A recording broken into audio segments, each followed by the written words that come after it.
Hey, Jeffy Gear with Common Folk Self-Reliance. I was working on a shotgun today that I got from Alan Ballard, a really cool guy I met on a bushcraft outing, and we did a nice trade. This thing was kind of ugly when I got it. It had been covered with camouflage tape, and somebody removed the tape and there was residue everywhere. It needed some TLC, and I needed to get out there and kind of work with the magazine spring. It was kind of weak, so I went ahead and polished it off because it was a little rusty, and I stretched it out. So I thought I'd go ahead and do a quick video on how to actually remove the magazine spring and magazine tube from a Mossberg 500. Now the Mossberg 500 is one of the most commonly produced shotguns in the world. Millions of these are owned by people all over the planet. And the great thing about them is you can adapt, you can put just about anything on these. They make all kinds of different mods for them. And you can do a lot of the gunsmithing yourself, saving yourself $40, $60, $80.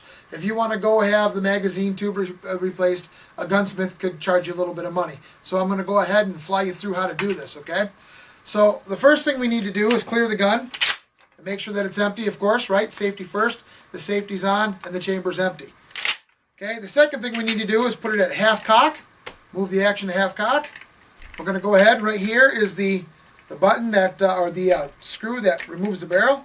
We're going to go ahead and loosen that. If it's not half cock, you'll have a hard time getting the barrel out. Okay, barrel pops off. All right, the next thing we need to do, or the next thing we need to talk about is the magazine tube itself. It nests here at the bottom of this aluminum receiver, okay? Now, sometimes these are put in with Loctite, and that makes them hard. They're a bear to get out. Now, this is aluminum. This tube is sheet metal. We don't want to go using tools, and a strap wrench may or may not work, but we definitely don't want to use channel locks or pliers or anything like that. No pipe wrench, because you can damage this sheet metal. You do that, you'll be really mad at yourself. All right, so I'm going to go ahead and I'm going to bring the action all the way down. And what I do is I'm going to put this right between my legs. Now I'm looking down where the barrel would be, and I'm going to go ahead and I'm going to turn this counterclockwise. Now this is more than a one-hand job. You're going to need both hands, and you're going to need to hold it firm. Okay. All right. Okay, now we got her loose. Okay.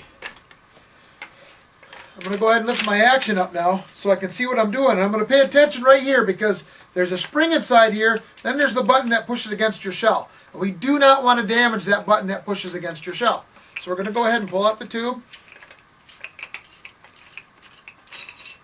Okay. Now I've already had this apart today and taken a look inside it, okay?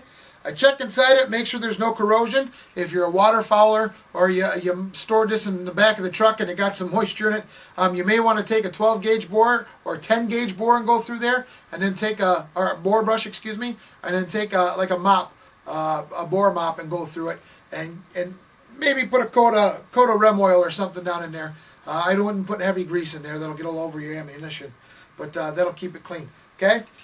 I noticed when I took this out earlier that this was actually kind of rusty, this spring. So I went ahead and polished the spring.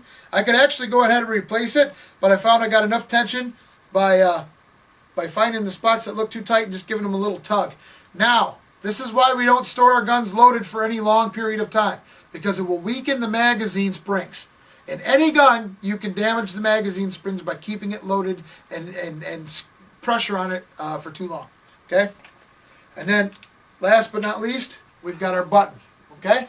That's it. That's how you take this out. If you want to buy a heavy-duty replacement spring, you slip it right back in. Now, I'm going to tell you how to put it back in the best way. I could drop this in there and it'll rest. It won't fall on the receiver.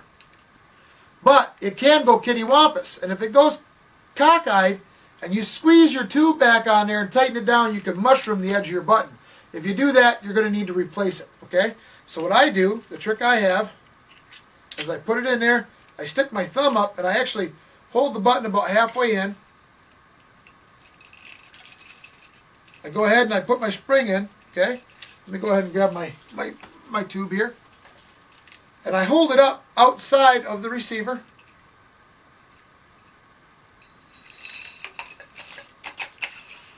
And then I hold it up till I make sure, I mean, you got to guide the spring in a little bit. But I make sure that before I start screwing this in, that the button actually rests inside the magazine tube. There we go. Now I'm going to go ahead and start screwing it in. And now I know that I'm not going to put a bind on that button. We don't want that to happen. What I'm going to do is try to bottom it out right here while it's up in the air.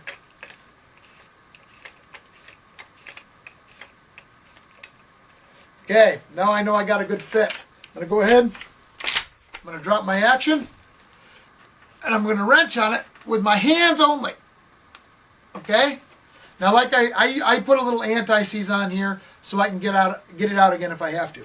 Then, return this to half mast.